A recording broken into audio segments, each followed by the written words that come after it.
Hi everyone and welcome back. The book is on the table. This sentence has become almost a joke with any Brazilian who has ever studied English. Okay? It may have been one of the first sentences that you learned.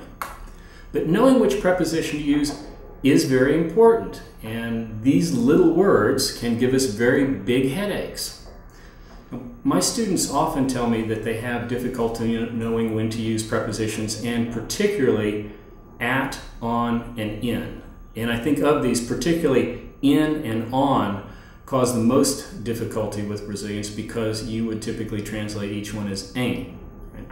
So what I'm going to do today is I'm going to show you one diagram and give you one simple rule. And these two tools will tell you in 95% of the cases whether you should use in, on, or at. Sounds good? Okay, let's go.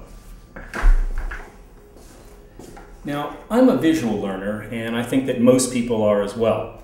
So I created this diagram, which I call the inverted pyramid, to help you visualize when to use in, on, or at. Well, the general rule is this. Whether we're talking about time or space, if we're talking about something more general, something larger, we're going to use in. If we're talking about something smaller, more specific, then we'll use at. And then for a few cases in the middle, we'll use on. Let's fill in the chart here and see how this works. Let's talk first about time. You know, I often ask my students, when do we have class? They might say, well, we have class at 9 o'clock. So when we're talking about hours, we say at 9 o'clock. Okay, we can call these clock times, okay? Now note that if we're talking about a specific time of day like noon or midday or midnight, we'll also use at. I'll meet you at noon, okay? So we don't have to give an hour, okay? Just as long as we're talking about a specific time of day, then we'll use at, okay? Now for larger periods of time, we'll use on. Well, what's larger? Days or dates, okay? When do we have class? We have class on Tuesday and Thursday, on Tuesday and on Thursday. We also use on for dates. I get paid on the first of every month. Okay?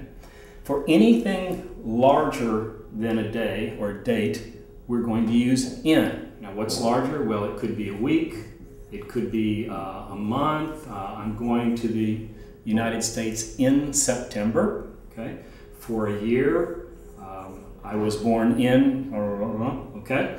A decade. Anything larger, you'll use in. Now don't get confused. You could say I was born in May, okay? But you would say I was born on May 23rd because that's a specific date, okay? All right, good.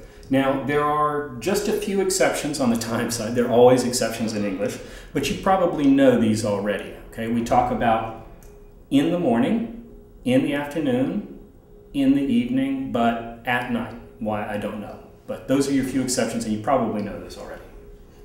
Now, the beauty of this chart is that these rules that apply to time also apply to space or location. So let's look at those.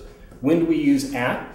Again, when we're talking about a very specific place. So we would use at for a street address. I live at 123 Oak Street, for example. We would use at when we're talking about a specific building or shop. So we would say, I'll meet you at Outback at noon. So for a restaurant or a particular building, someplace very specific. We don't use on too much, but we'll use it, for example, when we talk about a street. So although I live at 123 Oak Street, I would say I live on Oak Street, okay? We also talk about on the corner. The bank is located on the corner, okay? And then for anything larger, we're going to use in. Well, what's larger? Everything else. Could be an area of town. I live in Flamingo, okay? Or it could be a city. I live in Rio, or a state, or a country. Anything that's larger than a street. Okay, so this is your chart. These are your general rules. This is going to help you in the vast majority of cases. I'm going to teach you one more rule, And with this diagram and that one simple rule, you'll know in 95% of the cases when to use in, when to use on, and when to use at. I hope that you found the inverted pyramid diagram helpful. All of my students do. But remember, I told you there's also one additional rule that I'd like to teach you, and this will help you about knowing when to use in or on when we're talking about physical things. Okay? Here's the general rule. When we're talking about two-dimensional things, we'll use on, and when we're talking about three-dimensional things, we'll use in.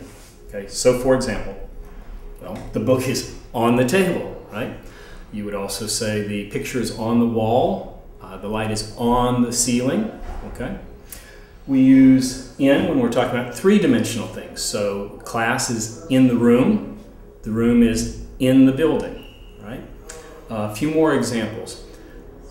Where did you learn that? Well, I read it in a book. Now, why in a book? Well, imagine you have to open the book to read it. It's three-dimensional. The same thing with the newspaper. We talk about in a newspaper. Now, we do talk about words on a page. Okay, on a page, imagine the page is flat, right? But we talk about reading in a book or a newspaper. Now, let me ask you, which would you use when we're talking about the internet? I mean, where's the internet? What is the internet, okay? Well, we use on, and that should make sense, right? You go online, right?